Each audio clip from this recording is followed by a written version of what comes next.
বিরতির পর স্বাগত। এখন খবর বিস্তারিত। দুদিনের ত্রিপুরা সফরে এলেন আসাম বিধানসভার 5 সদস্যের এক সর্বদলীয় টিম। শনিবার বিধানসভা ভবন ঘুরে দেখেন ও ত্রিপুরা বিধানসভার ডেপুটি স্পিকার পবিত্র করের সঙ্গে সৌজন্য সাক্ষাৎকার করেন তারা। দেখা করেন মুখ্যমন্ত্রীর সঙ্গেও।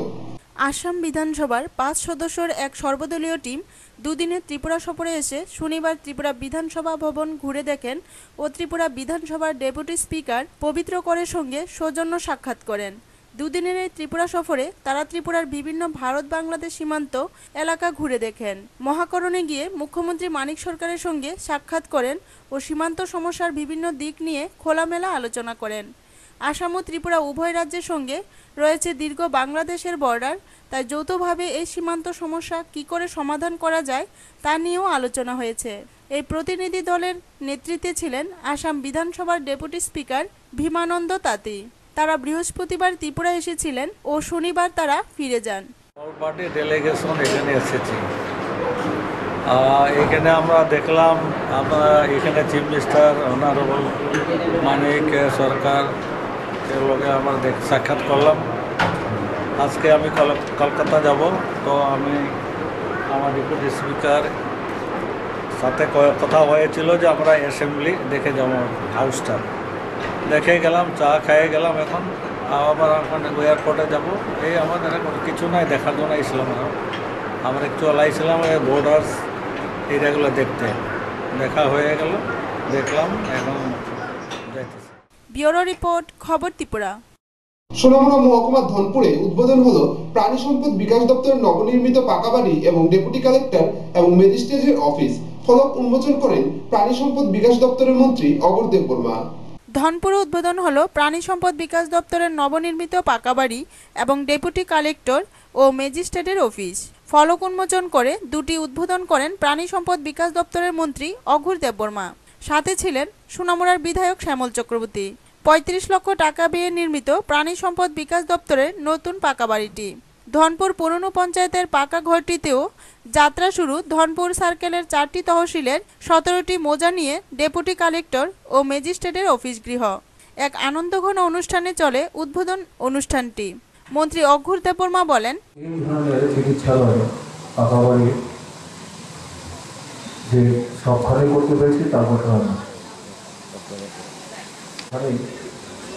মানুষের কাছে যাতে আমরা যাতে পৌঁছানো যায়, এটা আমাদের ইচ্ছার মধ্যে রয়েছে। কিন্তু প্রায়োরিটিটা আমরা যেটা দিয়ে এটাকে প্রথম দিক থেকে এই কাজটা করবার চেষ্টা করছি। এখন আমাদের অনেক পথ হাঁটতে হবে, অনেক কাজ করার বাইরে থেকে গেছে, সেটা আমাদের করতে হবে। মানুষের আপনার শরীর অধিকর্তার কাছে শুনেছেন, যত বেশি উৎপাদন করা হবে, যদি বেশি উৎপাদন আমাদের চাহিদার তুলনায় যে অতিরিক্ত উৎপাদন আমরা করতে পারি, উৎপাদনদাতা এই উৎপাদনের সামগ্রী রাজ্যের বহির্রাজ্যে বা রাজ্যের বাইরে বিক্রি করে ভালো পয়সা রোজগার করতে কম। বিধায়ক শ্যামল চক্রবর্তী বলেন, অনুষ্ঠানে উপস্থিত ছিলেন কাঠালিয়া ব্লক পঞ্চায়েত সমিতির চেয়ারম্যান আব্দুল করিম ও ভাইস চেয়ারম্যান অশোক চক্রবর্তী ছাড়াও দপ্তরের বিভিন্ন কর্মকর্তারা। অনুষ্ঠানে সাধারণ মানুষের উপস্থিতি ছিল লক্ষণীয়। এলাকার অন্তর্গত ধনপুরে প্রথমত ধনপুর প্রাণী চিকিৎসা কেন্দ্রের শুভ উদ্বোধন হয়েছেন। এই উদ্বোধন করেছে আমাদের রাজ্যের মাননীয় মন্ত্রী প্রাণী সম্পদ বিকাশ দপ্তর এবং কৃষিমন্ত্রী শ্রদ্ধেয় অঘোর দেববর্মা মহোদয়। তিনি আমাদের প্রথম এই যে নতুন বাড়ি নির্মাণ হয়েছে প্রাণী চিকিৎসা কেন্দ্রের, এই চিকিৎসা কেন্দ্র উদ্বোধন করছেন। এই চিকিৎসা কেন্দ্র তৈরি হওয়ার ফলে আমরা এই ধনপুর আশেপাশের যে 4-5টা গ্রাম পঞ্চায়েত আছে, এই গ্রাম পঞ্চায়েতের মধ্যে অনেকেই আমরা চাষি এবং প্রত্যেকে আমরা পশু চিকিৎসার সাথে যুক্ত, অনেকে পোলট্রি ফার্ম এগুলির সাথে যুক্ত। এই যুক্ত হওয়ার ফলে এই চিকিৎসা কেন্দ্র উদ্বোধনের ফলে এই টোটাল যে এলাকা প্রাণী চিকিৎসক প্রাণী পালক যারা, তাদের ভালো একটা উপকার আসবে। টুটন চৌধুরী রিপোর্ট, খবর ত্রিপুরা। শুক্রবার উদয়পুর কাকরাবনের ইচাছড়া উচ্চ বিদ্যালয় মাঠে হুড়িজোলা লোক সংস্কৃতি ও পর্যটন উৎসবের সূচনা হয়। গত 8 বছর যাবৎ বসছে এই হুড়িজোলা লোক সংস্কৃতি ও পর্যটন উৎসব। এর উদ্বোধন করেন পর্যটন মন্ত্রী রতন ভৌমিক। হুড়িজোলা এক সময়ের কাকরাবন ব্লকের এক অখ্যাত গ্রাম। গত 8 বছর যাবৎ লোকসংস্কৃতি উৎসব হুড়িজলার নাম তুলে ধরেছে। হুড়িজলা প্রকৃতির এক খেলাঘর, চারিদিকে থই থই জল।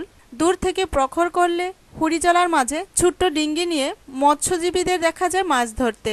36টি ছোট ছোট ছড়ার জল মিশে এই জলাতে। বিশাল এই জলাকে কেন্দ্র করেই বহু মানুষের জীবন জীবিকা। এখন এই হুড়িজলাকে ঘিরেই পর্যটনের হাতছানি, গড়ে উঠতে পারে বড় আকারের পর্যটন কেন্দ্র। গত 8 বছর যাবৎ হুড়িজলাকে কেন্দ্র করেই বসেছে হুড়িজলা লোকসংস্কৃতি ও পর্যটন উৎসব। এবারও তার ব্যতিক্রম নয়। শুক্রবার সন্ধ্যায় ইছাছড়া উচ্চ বিদ্যালয় মাঠে হুড়িজলা লোকসংস্কৃতি ও পর্যটন উৎসবের উদ্বোধন করেন রাজ্যের পর্যটন মন্ত্রী রতন ভৌমিক। উৎসবকে ঘিরে প্রাণের বেকুলতা, গোটা গ্রামের লোক সামিল এই উৎসবে। 3 দিনের উৎসব। ছোট ছোট মেয়েরা মাথায় কুলু, তার উপর আলোর প্রদীপ জ্বালিয়ে অতিথিদের বরণ করে এগিয়ে নিয়ে আসা এক প্রাচীন সংস্কৃতির স্বার্থ রাখলেন। অতিথিরা মঞ্চ থেকে সাদা পায়রা আকাশে উড়িয়ে শান্তির আহ্বান জানালেন। মন্ত্রী রতন ভৌমিক উৎসবের সূচনা করে বলেন, 6-এর বেশি বয়সের সমস্ত ছেলে মেয়ে যাতে স্কুলে নাম নথিভুক্ত করে এবং স্কুলে যায়। আমাদের একজন ছেলে মেয়েও যাতে স্কুল ছুট না হয়। আমাদের মায়েরা তাদের শিশুদের কিভাবে যত্ন করবেন, বা সন্তান সম্ভবা মা কি করে তার দৈনন্দিন জীবন যাপন করবেন, কি করবেন কি করবেন না, এগুলি সম্বন্ধে। এবং আমাদের 100% মা যাতে প্রতিষ্ঠানে ডেলিভারি হয়, তার জন্যে আমাদের এই রাজ্যকে যাতে আমরা সুন্দর সুস্থ একটা রাজ্য করতে পারি, পরিষ্কার একটা রাজ্য করতে পারি, তার জন্য নির্মল ত্রিপুরা তৈরি করার কিভাবে আমরা করব, এই সমস্ত কিছু।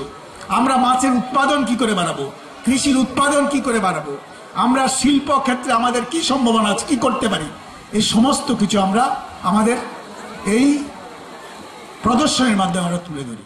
উদ্বোধনী অনুষ্ঠানে মন্ত্রী ছাড়াও উপস্থিত ছিলেন বিধায়ক মাধব সাহা, গোমতী জেলা পরিষদের সভাধিপতি সুনীতি সাহা, জেলা পরিষদের সদস্য গৌতম সরকার, কাকরাবন পঞ্চায়েত সমিতির ভাইস চেয়ারম্যান স্বদেশ মজুমদার, গোমতী জেলার জেলাশাসক সোনাল গোয়েল, তথ্য সংস্কৃতি দপ্তরের সহ অধিকর্তা সোমেন লস্কর প্রমুখ।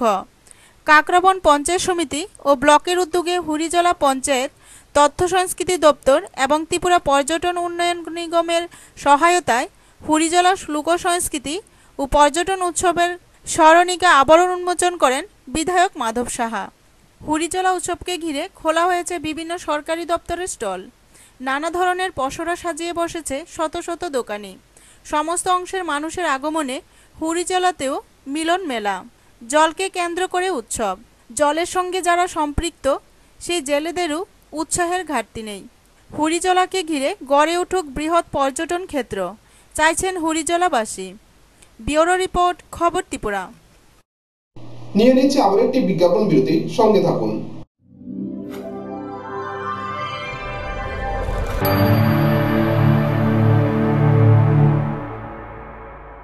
বিজ্ঞাপন বিরতির পর আবারও স্বাগত। চলে যাচ্ছে অন্যান্য খবরে। প্রধানমন্ত্রী নরেন্দ্র মোদী স্বচ্ছ ভারত অভিযানের ডাকে সাড়া দিয়ে বক্সনগর ব্লকের নবদ্বীপ চন্দ্র নগর পঞ্চায়েতে হয় সাফাই অভিযান। উপস্থিত ছিলেন গ্রাম প্রধান শাহ আলম মোশান সহ এলাকার অভিভাবকেরা। প্রধানমন্ত্রী নরেন্দ্র মোদীর স্বচ্ছ ভারতের ডাকে বিভিন্ন গ্রাম পঞ্চায়েতগুলিতে চলছে সাফাই অভিযান। শনিবার বক্সনগর ব্লকের নবদ্বীপ চন্দ্রনগর পঞ্চায়েতে হয় স্বচ্ছ ভারতের ডাকে সাফাই অভিযান। গাঁও প্রধান শাহ আলম মোশান সহ নির্বাচিত পঞ্চায়েত সদস্য ছাড়াও এলাকার অভিভাবকরা উপস্থিত ছিল। প্রত্যেকে ঝাড়ু হাতে পঞ্চায়েত অফিস প্রাঙ্গণ, মাদ্রাসা সহ এলাকার রাস্তা পরিষ্কার করেন। অভিভাবকরা জানায় স্বচ্ছ অভিযানে পরিবেশ সুন্দর ও নির্মল থাকবে, রোগ ব্যাধি কম হবে। গাঁও প্রধান শাহ আলম মোশান জানায় 15 আগস্টে প্রধানমন্ত্রী নরেন্দ্র মোদী যে স্বচ্ছ ভারত গড়ার ডাক দেয় তারই অঙ্গ এটি। তাছাড়া আগামী দিনেও পঞ্চায়েত এলাকার বিভিন্ন পাড়ায় পাড়ায় এ অভিযান চলবে। 15 আগস্ট ভারতবর্ষের প্রধানমন্ত্রী ঘোষণা করেছেন আগামী 2019 সালের 2রা অক্টোবরে ভারতকে স্বচ্ছ করে তুলবে।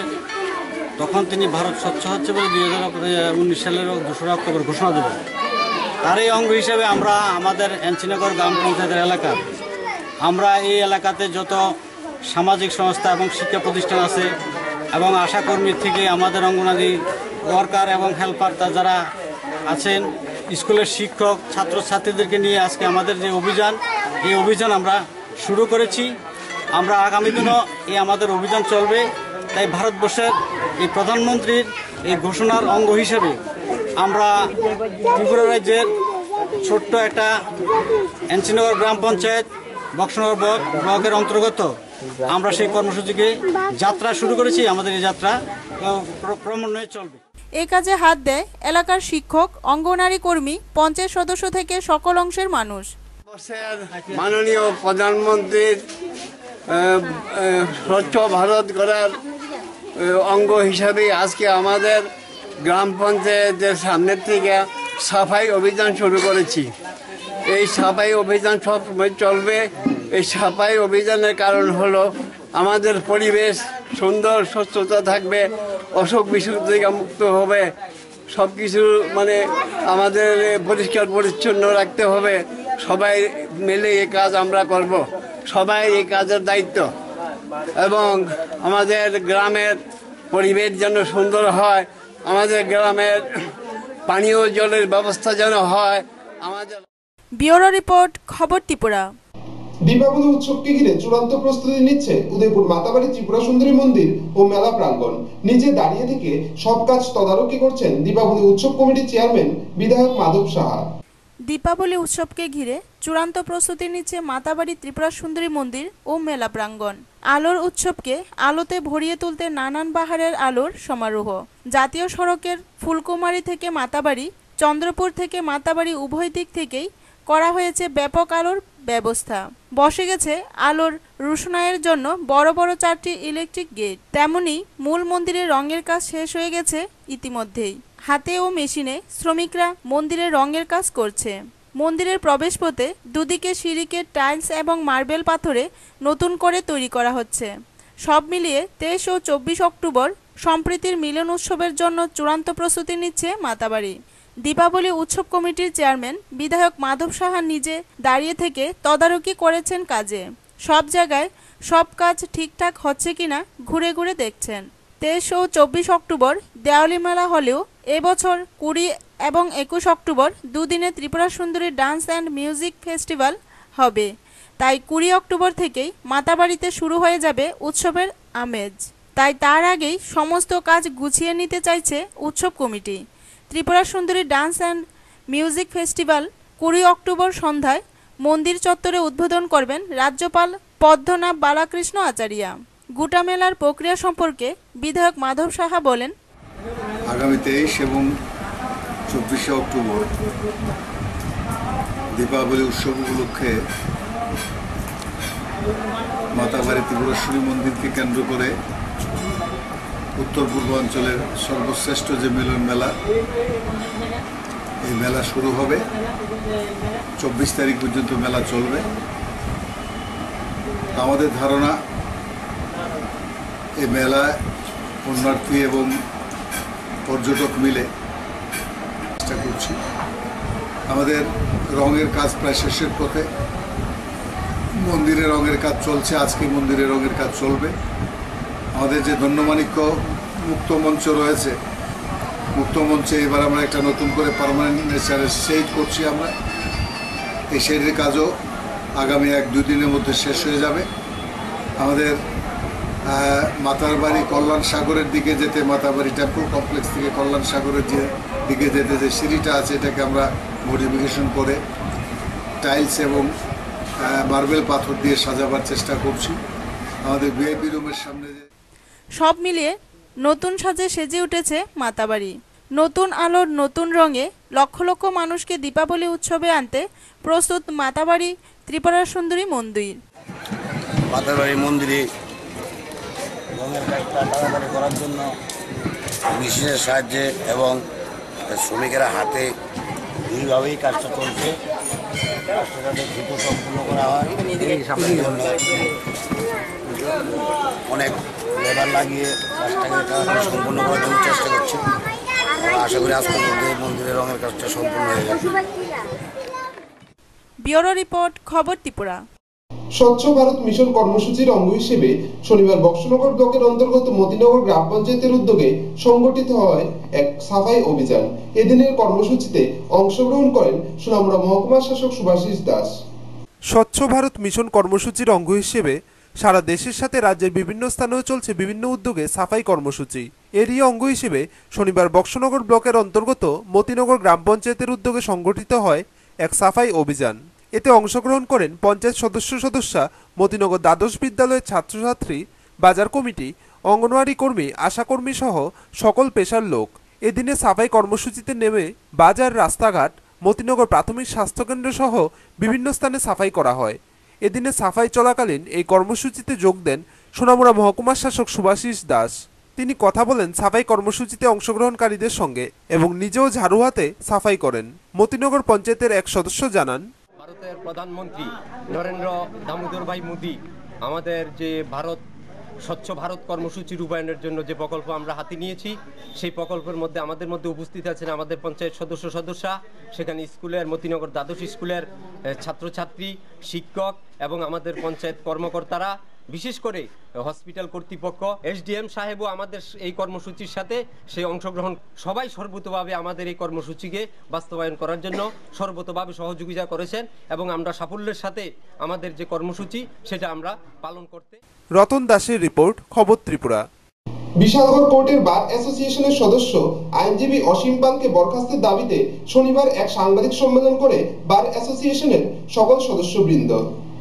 বিশালগড় কোর্টের বার অ্যাসোসিয়েশনের সদস্য আইনজীবী অসীম পালকে বরখাস্তের দাবিতে সাংবাদিক সম্মেলন করে বার অ্যাসোসিয়েশনের সকল সদস্যবৃন্দ শনিবার দুপুরে। তাদের অভিযোগ, অসীম পাল ক্রমাগত বিশালগড় বারের সম্মানহানির চেষ্টা করছে। গত 14 অক্টোবর বহুল প্রচারিত দৈনিক পত্রিকা প্রতিবাদী কলমে ভুল তথ্য দিয়ে অফিস টিলার অনিতা সাহা এবং চরিলামের নারায়ণ দেবনাথের নামে মিথ্যা এফিডেভিটের চিত্র দিয়ে সংবাদ পরিবেশন করেছিলেন। আদতে অনিতা সাহা এবং নারায়ণ দেবনাথ নামে কোনো ব্যক্তি নেই। অফিসের বড়বাবু আশুতোষ মল্লিক নিজ মুখে স্বীকার করেছেন এই কলঙ্কময় ঘটনার নায়ক অসীম পাল। অ্যাডভোকেট বিদ্যুৎ ঘোষ এবং প্রবীর কুমার দেবের সঙ্গে বিশ্বাসঘাতকতা করেন আইনজীবী অসীম পাল। উক্ত সাংবাদিক সম্মেলনে উপস্থিত ছিলেন আইনজীবী রাজীব আচার্য, জয়দুল হোসেন, বিদ্যুৎ ঘোষ, প্রবীর কুমার দে, রিপন সরকার সহ সকল বার অ্যাসোসিয়েশনের সদস্যরা। কোর্টের সমস্ত রেজিস্টার্ড মোহরিরাও অসীম পালের নামে বিস্তর অভিযোগ করেছেন। আমার কাছে ছিল কি দিয়েছিল আপনার কাছে? তাহলে আপনি মানছেন যে এই কাজগুলো উনি করেছিলেন? হ্যাঁ, আপনি এই অফিসে কি দায়িত্বে আছেন? আপনি ইনচার্জ। কিন্তু এই আজকে যারা এখানে আছেন মিথ্যা কথা। গত 14 অক্টোবর ত্রিপুরা একটা বিশিষ্ট সংবাদ পত্রিকা প্রতিবাদী কলম, এতে একটা নিউজ ছাপা হয়েছে। জনৈক উকিল আর নটারি অফিসার, জনৈক উকিল মানে বিদ্যুৎ ঘোষ আমি এবং নটারি অফিসার প্রবীর দে, আমরা দুজনের যুগ সদস্যে নাকি আমরা যারা ডিপোনেন্ট তাদের সই ছাড়াই আমরা এফিডেভিট করে চলেছি এবং এই নিয়ে আমরা লুটতরাজ করছি। একটা মিথ্যা অপবাদ আমাদের বিরুদ্ধে দেওয়া হয়েছে। এই ধরনের জঘন্যতম কাজের আমরা নিন্দা জানাই এবং এইটার সাথে সাথে আমাদের যে নটারি পাবলিক অফিসার আছেন প্রবীর দেব, ওনাকেও মেলাইন করা হয়েছে। এখন উনিও ওনার বক্তব্য বলবেন। আমার মনে হয় ওনার বিরুদ্ধে অচিরেই একটা ক্রিমিনাল কনস্পিরেসির কেস নেওয়া উচিত এবং শাস্তিমূলক ব্যবস্থা নেওয়া উচিত। ব্যুরো রিপোর্ট, খবর ত্রিপুরা। সোনামুড়া মহকুমা প্রশাসন ও খাদ্য দপ্তরের যৌথ উদ্যোগে সোনামুড়া শহরের বেশ কয়েকটি দোকানে তল্লাশি চালিয়ে উদ্ধার করা হয় মেয়াদোত্তীর্ণ ঠান্ডা পানীয় সহ এলপিজি সিলিন্ডার। শনিবার সোনামুড়া মহকুমা প্রশাসন ও খাদ্য দপ্তরের উদ্যোগে সোনামুড়া শহরের বিভিন্ন দোকানগুলিতে তল্লাশি চালিয়ে বিভিন্ন রকমের মেয়াদ উত্তীর্ণ ঠান্ডা পানীয় উদ্ধার করেন, সঙ্গে একটি এলপিজি সিলিন্ডারও উদ্ধার করেন। এদিনের এই অভিযানের নেতৃত্ব দেন খাদ্য দপ্তরের অ্যাসিস্ট্যান্ট ডিরেক্টর সুনীত মুরা সিং ও খাদ্য দপ্তরের চিফ ইন্সপেক্টর রতনমণি জমাতিয়া সহ অন্যান্য খাদ্য দপ্তরের আধিকারিকরা। এদিন খাদ্য দপ্তরের আধিকারিকরা সকাল থেকে অভিযান শুরু করেন। প্রথমে সোনামুড়া মধ্যবাজারে অভিযান চালায়। এখান থেকে প্রচুর পরিমাণে মেয়াদ উত্তীর্ণ ঠান্ডা পানীয় উদ্ধার হয়। এরপর দ্বিতীয় অভিযান শুরু হয় সোনামুড়া বিরিচমণিতে। উক্ত অভিযান সম্পর্কে বলতে গিয়ে মহকুমা শাসক সুভাষিস দাস বলেন, সোনামুড়া মহকুমা প্রশাসনের একটা স্পেশাল এনফোর্সমেন্ট টিম যারা খাদ্য দপ্তরের তাদেরকে আমি ডিপ্লয় করি। এরা সোনামুড়া মার্কেটের বিভিন্ন দোকানে তল্লাশি চালায়, যেগুলিতে cold drinks, soft drinks, beverages, packet জাতীয় খাবার জিনিস এগুলো বিক্রি হয়। সেগুলো তারা পরীক্ষা নিরীক্ষা করেন এবং মেয়াদ উত্তীর্ণ হয়ে গেছে এরকম সমস্ত প্যাকেট এবং সফট ড্রিঙ্কস এগুলো প্রচুর পরিমাণে বাজেয়াপ্ত করা হয়। তো এই টিমের নেতৃত্ব দিয়েছেন আমাদের assistant director food Sonamura mister Sunit মোড়া সিং। তার সঙ্গে আমাদের টিসিএস এর যারা 3 জন প্রভিশনারি অফিসার তারাও ছিলেন। খাদ্য দপ্তরের চিফ ইন্সপেক্টর রতনমণি দেববর্মা তিনিও ছিলেন। তো এটা আমি বলতে চাই যে শুধুমাত্র কিছু সামান্য পয়সার লোভে এই ধরনের মেয়াদ উত্তীর্ণ জিনিস যেগুলি খেয়ে প্রচণ্ড বিষাক্ত এবং প্রভাব পড়তে পারে মানুষের শরীরে, সেই সমস্ত জিনিস বিক্রি করা এটা আইনগতভাবে অন্যায় এবং আমি এটা আইনগতভাবে যা ব্যবস্থা সেটা নিতে বলেছি। এই ধরনের অভিযান আমি কন্টিনিউ করতে বলেছি। বিশেষ করে সোনামুড়া ছোটোখাটো যে মার্কেটগুলো আছে, যেগুলো হয়তো গ্রামে গঞ্জে প্রত্যন্ত অঞ্চলে, সেখানে মানুষ খুব বেশি এটা খেয়াল করেন না এবং সেখানে হয়তো খাবারের রং দেখে বা খাবারের প্যাকেট দেখে তারা আকর্ষিত হন এবং সেই সমস্ত খাবার খেয়ে তাদের শরীরে বিষকর প্রভাব পড়ে। তো সেদিক থেকে আমি বলেছি যে এই ধরনের অভিযান যাতে এটাকে কন্টিনিউ করা হয়। আমি কেস করতে বলেছি প্রত্যেকটি লোক যাদের এগেনস্ট থেকে, কারণ প্রপার সিজার মেমো করা হয়েছে এবং সেই দোকানে যে দোকান থেকে বাজেয়াপ্ত করা হয়েছে মালগুলি সেই দোকানের মালিকেরও সেই সিজার মেমোর মধ্যে সই আছে। কাজেই কেস করার মতো আমাদের কাছে যথেষ্ট উপকরণ আছে। আমি প্রত্যেকের এগেনস্টে আইনগত ব্যবস্থা নিতে বলেছি। আমি বলেছি এই ধরনের অভিযানকে কন্টিনিউ করবার জন্য এবং এর জন্যই আমি টিমটাকে তৈরি করে দিয়েছি। ব্যুরো রিপোর্ট, খবর ত্রিপুরা। সারা ভারত গণতান্ত্রিক নারী সমিতি ডিওয়াইএফআই সারা রাজ্যের সাথে তেলিয়ামুড়া মহকুমার 18 মুড়া অঞ্চল কমিটির উদ্যোগে মহারানীপুর দ্বাদশ শ্রেণী বিদ্যালয়ের হলগৃহে নারী নির্যাতন, গার্হস্থ্য হিংসার বিরুদ্ধে এক আলোচনা সভা সংগঠিত করে। উপস্থিত ছিলেন বিভিন্ন মহলের নারী নেত্রীরা। প্রতিনিয়ত ভারতবর্ষের কোথাও না কোথাও চলছে বধূ হত্যা, নারী নির্যাতন, নারী ধর্ষণ। পুরুষ শাসিত সমাজে নারীরা আজ প্রথম সারিতে এসেও অবহেলার শিকার। নারীদের উপর এই অত্যাচারের মাত্রা কমাতে ত্রিপুরা রাজ্যে সোচ্চার হল বামপন্থী 3 গণসংগঠন। সারা ভারত গণতান্ত্রিক নারী সমিতি ডিওয়াইএফআই সারা রাজ্যের সাথে তেলিয়ামুড়া মহকুমার 18 মুড়া অঞ্চল কমিটির উদ্যোগে মহারানীপুর দ্বাদশ শ্রেণী বিদ্যালয়ের হলগৃহে নারী নির্যাতন, গার্হস্থ্য হিংসা, পণপ্রথা এবং নেশার বিরুদ্ধে এক আলোচনা সভা সংগঠিত করেন। উপস্থিত ছিলেন নারী সমিতির তেলিয়ামুড়া বিভাগীয় সম্পাদিকা তথা বিধায়িকা গৌরী দাস, ডিওয়াইএফআই তেলিয়ামুড়া বিভাগীয় কমিটির সভাপতি অমরেশ চৌধুরী সহ অন্যান্যরা। প্রথমেই নারীদের মর্যাদা নিয়ে আলোচনা করেন অমরেশ চৌধুরী।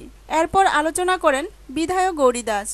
তিনি বলেন, পুলিশ প্রশাসনের পাশাপাশি প্রত্যেকটি সংগঠন, সংস্থা সহ সর্বস্তরের মানুষকে এগিয়ে আসতে হবে তা রোধ করতে হলে। নারী, যুবক এবং ডিওয়াইএফআই উপজাতি যুব ফেডারেশন আমরা যৌথ উদ্যোগে এই কাজ করতে হবে, না হলে আমাদের সেই অভিশাপ থেকে, এই নারী নির্যাতন, বধূ হত্যা, গার্হস্থ্য হিংসা, নেশা থেকে আমরা মুক্ত হতে পারবো না। আমাদের রাজ্য, সেখানে আমাদের রাজ্যে একটা বামপন্থী সরকার আছে। এই সরকার অনেক প্রশাসনিকভাবে ব্যবস্থা আছে, কঠোর ব্যবস্থা আছে। সরকারিভাবে মহিলা থানা থেকে ধরে মহিলা পুলিশ এমনকি সিদ্ধান্ত নিয়েছে প্রতিটি জেলায় মহিলা এসডিপিও, সেখানে এসপিও, এসডিপিও নিয়োগ করার সিদ্ধান্ত নিচ্ছে, কিন্তু সেটা দিয়ে সম্ভব হচ্ছে না। ব্যুরো রিপোর্ট, খবর ত্রিপুরা। খোয়াই পৌর পরিষদ এলাকায় মূল রাস্তার উপর অবৈধভাবে সরকারি জায়গা দখল করে রাখা বিভিন্ন দোকানীদের দোকানের পরিসীমা বাড়ানোর ফলে পথ চলতি মানুষকে অসুবিধায় পড়তে হচ্ছে। এরই প্রতিকারে শনিবার শহরের রাস্তায় নামল পুর পরিষদের এক প্রতিনিধি দল। খোয়াই পুর পরিষদ এলাকায় মূল রাস্তার উপর অবৈধভাবে সরকারি জায়গা দখল করে রাখা, শহরের জঞ্জাল এবং বিভিন্ন দোকানীদের দোকানের পরিসীমা বাড়ানোর ফলে পথ চলতি মানুষের অসুবিধার বিষয়ে দীর্ঘদিন যাবৎ খোয়াই পুর পরিষদের নিষ্ক্রিয় ভূমিকায় ক্ষোভ ছিল জনমনে। তবে শনিবার জনগণের সেই ক্ষোভের আগুনে জল ছিটে দিতে দেখা গেল খোয়াই পুর পরিষদকে। শনিবার সকাল থেকেই খোয়াই পুর পরিষদ কর্তৃক রাস্তা দখলমুক্ত করা এবং শহরাঞ্চলে জঞ্জাল সাফাই অভিযান শুরু হয়। সরকারি জায়গা দখল করে মূল রাস্তার উপর বিভিন্ন দোকানিরা নিজেদের দোকানের পরিসীমা বাড়িয়ে নেওয়ার ফলে যানবাহন এবং পথ চলতি মানুষের অসুবিধার কারণ হয়ে উঠেছিল। যানজটের ফলে কখনো কখনো পথ দুর্ঘটনা ঘটে। তবে পিক আওয়ারে রাস্তার উপর দিকে পড়ে থাকা বালি, মাটি, কংক্রিট এবং ছোট ছোট ঠেলায় ক্ষুদে দোকানিদের পসরা সাধারণ পথ চলতি মানুষকে বিপদমুখী করার কারণ হয়ে উঠেছিল। অবৈধভাবে রাস্তা দখলের ফলে মূল সড়কের পরিধি হ্রাস পেতে শুরু করেছে।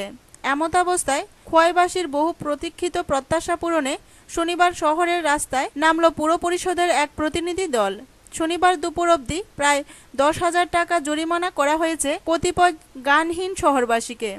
এর মধ্যে রাস্তার পাশে কিছু দোকানিও রয়েছে। 2,000 টাকা পর্যন্ত জরিমানা করা হয়েছে। রয়েছে ফুটপাতের ক্ষুদে ব্যবসায়ীরাও। তবে অনেক ক্ষেত্রেই একদিনের সময়সীমা বেঁধে দেওয়া হয়েছে। তারপরও যদি রাস্তা পরিষ্কার করা না হয় তবে এর বিরুদ্ধে পদক্ষেপ গ্রহণ করা হবে বলে পুর পরিষদ কর্তৃক অবগত করা হয়েছে। রাস্তাঘাটে যে ব্লক করে যে রয়েছেন অনেকেই অবৈধভাবে, তো এতে গিয়ে পাবলিকের তো সাংঘাতিক অসুবিধা হইতেছে। ওই কারণে আমরা আজকে রুটিন মাফিক ইয়াতে বাইরেছি অভিযানে। কত টাকা ফাইন করা হয়েছে? পর্যন্ত 10,000-এর কাছাকাছি পাইছি আমরা। এটা অনেকে একদিনের সময় নিচ্ছেন, নিজেদের থেকেই কইছেন যে একদিনের মধ্যে তারা শিফটিং করে লাগবেন। আমরা অনেক ক্ষেত্রে ছাড় দিয়ে দিচ্ছি, 1-2 দিনের মধ্যে আশা করি সমস্ত হয়ে যাবে।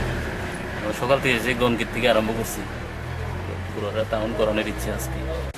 পরবর্তী সময়ে নোটিশ হইতেছে করুন, কিছু তো হয়েছেও, আমরা টাইম টু টাইম তারা নোটিশ করতে